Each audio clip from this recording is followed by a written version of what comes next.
Mimi ni mzaliwa wa Mkinga mkoani Tanga, mwana Chadema na founder wa Chadema kwenye jimbo linaloitwa Mkinga mkoani Tanga.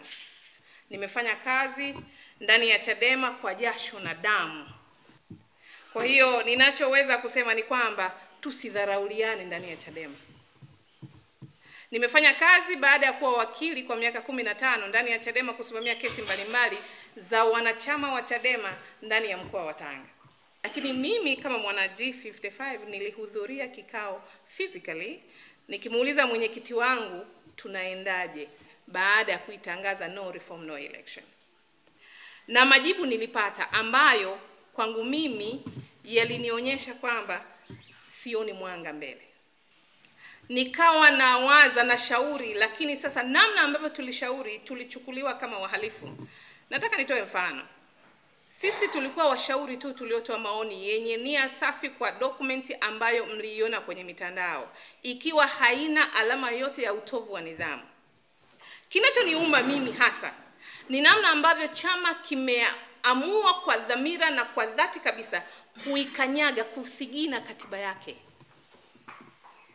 Kusigina katiba kwa kutunyima sisi wana G55 haki yetu ya kimsingi ya kusikilizwa.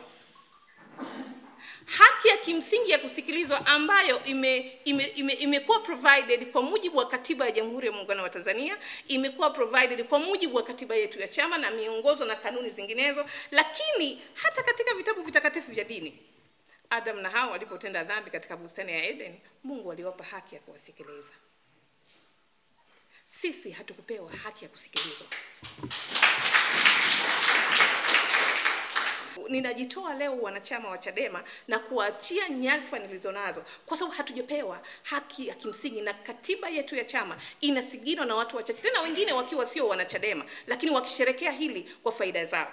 Tunapohitaji mifumo ibadilike ya uchaguzi, tunapohitaji katiba mpya, tunapohitaji tume huru ya uchaguzi, tunapohitaji kanuni bora za uchaguzi, haitufanyi tukakanyaga haki zingine za watu kushiriki uchaguzi. Tunahitaji mabadiliko ya mifumo, lakini tunahitaji uchaguzi ufanyike. Sasa mimi nimeamua hivi kama Recho. Mimi kama Recho nimeamua yafuatayo. First of all, sioni mwanga. Nilimuuliza mwenyekiti wangu tunazuiaje uchaguzi, na majibu hayakuwa relevance. Hayakuwa na mashiko. Kwa hiyo sioni mwanga huko tunakoenda. Nimeamua yafuatayo. Kuanzia leo ninavua nyadhifa hizi kwa Chadema kuanzia leo mpaka hapo nitakaposema vinginevyo.